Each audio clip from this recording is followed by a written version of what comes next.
this. I feel like we can get this on a regular basis from Liam Bailey. I don't see why not, bro. If we talk about quality, Liam Bailey have it.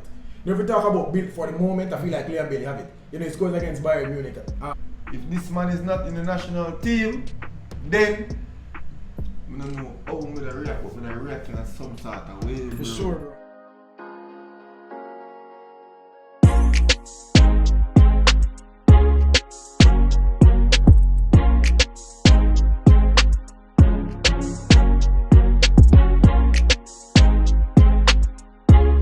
Wagwan sports fans, welcome back to another episode. Back in the studio again.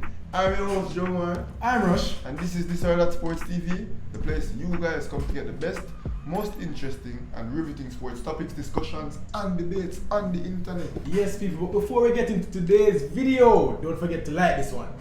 Leave a comment under the video and subscribe to This or That Sports TV. What else you want to do, my bro? I want you guys to share the video to at least 10 people, but ensure that you get us at least 6 subscribers, because if each and every one of you guys can get us 6 subscribers, do you know how many subscribers that will get us by the end of the day? Yes. People, welcome back to another episode of Keeping Up with the Reggae Boys. Bro, this is probably our favorite show to do, you know, because we're consistent with it. You know, from the start, the first week of our first week of YouTube, we had this show, and right now we're still doing this show. You know, some things pick up steam, some things don't pick up steam, but whether we're consistent or not, this is a show that we're going to do. Anyways, we're going to talk about some Reggae Boys right now. The Reggae Boys cannot pick up steam in Europe. Must say the Reggae Boys look good. You see me say we're going to talk about a few of them. And some of them under the rock. I don't need to know what going on. I don't need to ask the people what going on. Why you stay so? No mistake. Why do you have to emphasize the negative in this world? I'm not emphasize it, we just throw it in there. No man, sometimes we can left negative thing and make positivity. No man, prosper. I saw you overcome negative. You have to deal with it face on, bro. Head on. You see me say we mention it, we don't even know what going on, and then we deal with it. But anyways, let's kick it off. Bobby Deckard over Reid. I told you guys, and I told anybody who would listen, if this man is not in the national team, then I don't know how I'm gonna react, but I'm gonna react in some sort of way, bro. For sure, bro. Bobby Reid is having a very good season in the Premier League. But the last time he was in the Premier League, he bagged 7 goals, I think. Mm-hmm. So why are we surprised? Bobby Reid is going to score goals. That's what Bobby Deckard over Reid does. He's a player. He's a player that doesn't even look as good as he is. Yeah. You know, sometimes I feel he looks slight. You know, he doesn't look as good, but he gets himself into good positions and he makes very good passes and he does exactly what he needs to do. Nothing more and nothing less. And he's being rewarded for it. Starts and goals. The thing is, bro, to play 90 minutes for any Premier League team, week in, week out, you must be a good player. And even if not 90, starting at least. Bro, he's starting every single game. Bobby Reid is never on the bench. Yeah. And he's impacting that team. For sure. I'm talking about a team that is doing well in the Premier League. And Bobby Reid so far has 4 goal involvements, 3 goals, 1 assist. And I know that it will definitely get to at least, let's say, 8, 9, 10 goal involvements. You know, Bobby Reid will probably get to about 7 goals over a 38 game period, starting the majority of them. You see me, I will get to probably 5 assists if we play 38 games. It's just what Bobby Reid does, and if we have a player like this on our hands, bro, there's no way we should feel that team and he's not in the team. You know, losing his number 10 to Ravel Morris. But right now, bro, the way Bobby Reid is playing, Bobby Reid might be on the team sheet over Ravel Morris in terms of, you know, form domestic. Yeah, right now Bobby Reid is on fire, bro. Yeah. Bobby Reid is on fire. And bro, I know that Fulham will not get relegated. It's safe to say that. But I don't want to see Bobby Reid in the Premier League unless him you know, fall below the level. I feel like he's at that point where I say, alright, Bobby Reid is here to stay in the Premier League. Yeah. You know? I don't see him going back to the Championship. But then again, I don't necessarily see Fulham going back to the Championship either, because Fulham is a well-oiled machine, bro. Likes of Reid and Reid, Mitrovic, so on and so forth. Fulham is sitting 7th in the Premier League. Yeah, and they're looking good. They're not. It doesn't look like a fluke. They play convincing. They play well. They counter really efficiently. They seem like they're well coached. The only problem I can see that might face Fulham is the transfer market. Yeah. I don't know if they're desirable in terms of a club. I don't know if a lot of players want to go there. But if we're talking about, if we get to say the World Cup break. Yeah, but even I'm saying like the likes of Carvalho to Liverpool and so people might also not want to stay. Yeah, people are going to like Mitrovic. There's a transfer in the cards for Mitrovic at the end of the season. I'm sure a team needing a striker, say Manchester United or even a Chelsea, might do well with Mitrovic's 15, 16, 17, 18 goals that he's definitely going to score. For sure. So that's the only thing I can see that might cause Fulham to be relegated again is the transfer market. They might lose players. Yeah, but how well they do. Yeah, but what I was saying is if we get to say the World Cup break and we get to December after the World Cup and Fulham is still sitting in 7th, 8th, I feel like they could pull a good player. They could pull a player from France or Germany or Spain because they're sitting in a good position. You're talking about some Europa Conference or Europa League. Yeah. Bro, that's a good position to be in your first promoted season. So, man, Fulham having a good season. Bobby Reid, most of all, having a good season. And that's what we're happy about. We have a friendly comment for I want to see Bobby Reid in it. Probably never see him, but we want to see. I'd love to get some of the details about the upcoming friendly because I bet the nuances will be weird, but we'll see exactly what it turns out. Alright. Moving on to Brentford and Ethan Pinnock. Coming back and playing 2 games now. No, those one good result and then one awful result. In that awful result, another Reggae boy had a brilliant result. But let's talk about Ethan Pinnock for a minute. He looks good. He looks back to. Yeah, he doesn't look off the pace. He doesn't look off the pace. He looks like, and obviously he's been training well. He's been reintroduced immediately back into the team, and Ethan Pinnock is, I think, our best defender. Yeah. And I think it should be him and Damien Lowe in a back 4, or him, Damien Lowe and Marat any day of the week in a back 3, and I just think that's how the cookie should come down the place for a back line. Hopefully, Ethan Pinnock can stay fit for the rest of the season. Hopefully we can talk about in March when we have our game. We can talk about feeling a team with Ethan Pinnock in For sure. That has to be the case. That's our best, bro. I feel like we can win this Nations League. That has to be the case. I feel like we can win this Nations League. We'll talk about a Mikel Antonio and a Shamar Nicholson picking up some steam. We're talking about a Liam Bailey picking up some steam and Bobby Reid and Ethan Pinnock. No, we have some solid players, but in order to go ahead and challenge for Nations League, we have to get a result in the Azteca. Yeah. That might prove difficult. But once that is completed and we go on to the knockouts, I think we definitely can go for us and come out well in this Nations League. Yeah. And in this Nations League. So, yeah, bro. And Ethan Pinnock, I'm really looking forward to seeing Ethan Pinnock in that black win and goal again. On the other end of that game, though, Leon, Chippy, Bala, Bailey, with one of his best performances in the Premier League so far. It's in contention with that Man City game, but this is probably his best performance in the Premier League so far. Bagging a goal and an assist. Playing as a winger once again. Liam Bailey look good, bro. What you have to say about Liam Bailey? Bro, I would have told his manager that I was certain that he was going to score. Yeah. I just felt it.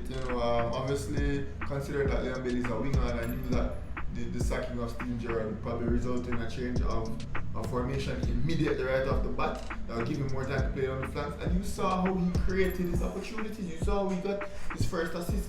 Like, Liam Bailey is talented winger, uber talented winger. And once he's played how he should be played and he's let loose, for lack of a better term, I think he'll score goals and get assists. Yeah, bro, and credit to Craig Butler. This is something that Craig Butler keeps talking about. Liam Bailey needs to be playing as a winger. Playing him as an half forward in the Premier League or play obviously in some lower competitions. Liam Bailey would stand out as a camera or whatever. But in the Premier League, he's not Mason Mount. He's not the guy. He's not. But you play him as a winger and he's deadly. Yeah. His touch is supreme, bro. Liam Bailey knows how to kick that ball. Yeah, for sure. We see the same thing in the City game. With the best of them. Yeah. I'm not saying Liam Bailey is technically on par with everybody else in the Premier League. Obviously, he's up there, bro. He's good in the upper half for sure. Yeah. But in terms of that kicking technique straight through the ball and his ambidexterity or his bipedal nature, he can kick it with the very best of them. He's really good at kicking that ball and hitting that ball. And you can see him on dead ball, so on and so forth, because of how talented he is at kicking that football. Yeah, and we're talking about a pullback, a one-touch finish. The same thing in the City game. He was just bang with that left foot. Keeper can't see it. Yeah. Nowhere close to it. It's good to see, and Liam Bailey is our best reggae boy, and we want to see him performing like this. I feel like we can get this on a regular basis from Liam Bailey. I don't see why not, bro. If we talk about quality, Liam Bailey have it. If we talk about build for the moment, I feel like Liam Bailey have it. He scores against Bayern Munich. When he was at Genk, being in the Europa team of the season, scoring against Man City. I feel like Liam Bailey is built for the moment. Against Mexico in the National Stadium. Bro, Liam Bailey is built for the moment. So I feel like if, hopefully Aston Villa can get a manager. Let's speak about the manager for a minute, but hopefully, let's say Unai Emery can get the best out of him. I remember Unai Emery at Arsenal, he was a big fan of wing play. He was a big fan of wing play, and even at Valencia, we saw it. Yes. We saw it, how they made that Champions League run, I think it was. They really They won the Champions League 2 years ago. So hopefully Unai Emery can get the best out of Liam Bailey. And the thing is, bro, Unai Emery is this type of is the best manager right now for a team like this. You know, you talk about the Villarreal, you talk about the Aston Villa, you talk about the Brentfords and the Crystal Palace. Villarreal, not Valencia. Villarreal, yeah. But it was at Valencia a couple years ago. You know, when you talk about Valencia, when you talk about teams like those that are not necessarily expected to win the league, but they're there to push the teams that are going to win the league, Unai Emery is the man for that job. But when you talk about a PSG or Arsenal or Man City, I don't think, or Barca, that's not where his level is. I feel like he knows how to get the best out of players that are not necessarily the best in the world. So I feel like Liam Bailey we can see a good run in the run of form from Liam Bailey under a new system. Another player I want to talk about, Shamar Nicholson, bro. You know, bagging 2 goals, bagging a brace in their game at the weekend. It's a successive start. You know, he had 2 starts in the last 2 weeks, bro. Maybe they're regaining faith in Shamar Nicholson. Yeah, and I think his play is showing why. You know, I think last season when he really started out hot, and he was a bit lukewarm in the season from time to time, but he has managed to show up here and there with some goals. Yeah. And getting his second start on the trot and managing to bag 2 goals, I think this will set a good precedence going forward. Obviously, coming into January, there might be some noise. You know, he might be going somewhere else, and we'll see about that. But as of right now, he's in Moscow, and I think he's just making most of the situation. Yeah, you know, we have to relate everything back to our Reggae Boyz and Jamaica, what we believe, bro. We need Shamar Nicholson on 4. You know, we have a game coming up again in November. We can talk about that at the end of this video. And then we have the big game in March. That's the game that we're looking forward to, bro. And we are going to need an on-form Shamar Nicholson for that game. Also, bro, remember that there was some noise in the summer about a potential move to Galatasaray. You know, when we talk about Shamar Nicholson not getting a lot of game time at the start of the season, now picking up some game time because you're there, you have a striker like that, he's going to play. You know, you're not going to bench him for the whole of the season. But maybe there was a move imminent and it just broke down because the transfer window was closing. You know, so we should keep our eye on this one.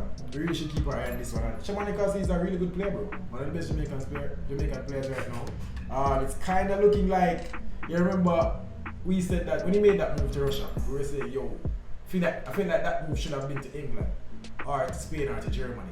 That's where that move should have been, not to Russia. And I feel like, bro, had he been to England, maybe he could have gone to a Bournemouth. That would have been promoted this season, or he could have gone to a let's say a Fulham. They don't necessarily need a striker, but a team like that could give them that extra, goal scoring ability, bro. So Or Nottingham Forest. Nottingham Forest. Nottingham Forest would be a perfect show. For sure.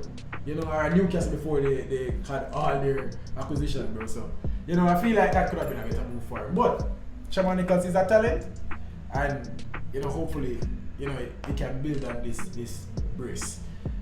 Now let's talk about this game coming up on November 9th, bro. I checked a while ago, and the Premier League is going to break the week after the 12th.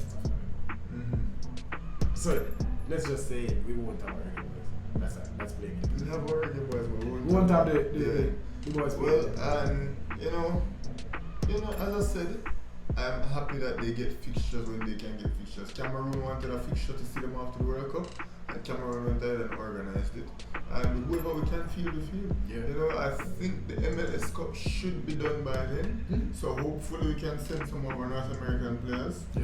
That would be a good show. Well, we only have, at this moment, we will have Corberg and Andre Blake still. Exactly. So that's what I'm saying. Should be available. I hope that in addition to our Jamaica Premier League players, I hope we can send a contingent of North American players. Like, I really do believe that we have the strength in North America to field the majority of our team. We could see the likes of Shamar Lawrence and Almost Spoil again. This might be a chance for them to attempt to redeem themselves. Yeah. Considering that the majority of our European-based players will not be available for this Friday. So I think we should go heavy on a North American contingent. Go to Africa and see what happens. And also, this is a good game for the coach. The coach only just having one game under his belt. It's a good opportunity for him to see some players. Obviously he's new to Jamaica, he's new to the program, and he wouldn't be as familiar as I'd want him to be with other players. So when I speak about the Alva Spoiler or Kemar Taxi Lawrence or some players like Corey Burke, that's not necessarily getting joined in the Reggae Boyz squad right now. you know, maybe this is their opportunity to impress and make their way back into the squad. Yeah, so I really do hope to see North American content. Yeah. The game though. What are we expecting from this game? It's not that far away, bro. We're talking about a couple of days to finish November and then 9 days in finish October and then 9 days into November. We're talking about 2 weeks. So what are we looking forward to from this game? So November 9th is not very far away. Mm-hmm. You know, as I said, bro, not What do you want? not a lot of expectations. Cameroon is one of the lowest ranked teams in the World Cup. Cameroon are pretty close to us in FIFA rankings. Mm-hmm. So I think we should be equally matched. Well, we won't have our full constitution of players. But I do think that with what we are able to produce, especially if we send a North American team here, we should be able to get Cameroon for the money. Wouldn't it be fun to beat a team going into the World Cup? Yeah, Show them confidence. It would be, for sure it would be, bro. And man, this just reminds me of the awful year that we had, you know, as a country in terms of our football. And this was a good opportunity to make it to the World Cup. This was a really good opportunity. And coming closer to the World Cup now, you know, obviously we're getting excited because we want to see it. And just imagine if we were ramping up to have the Reggae Boyz playing the World Cup right now.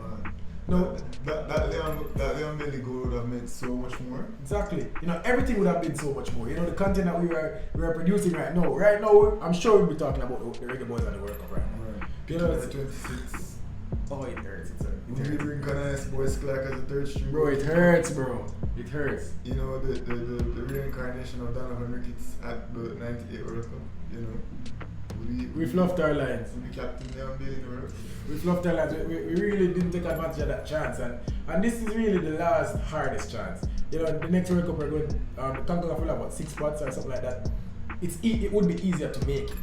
It's still going to be, yeah, but we have to come out and play football. Yeah, we will. Do that World Cup. Yeah, but that's it. That's it for keeping up with the Reggae Boyz right now. Bro, anything more you want to tell people? No. Except thank you so much for getting us to 3,000 subscribers again. You know, we're at 3.3 right now at the point of shooting. Maybe when this is released, we'll be at 3.4 because you guys are obviously doing the math.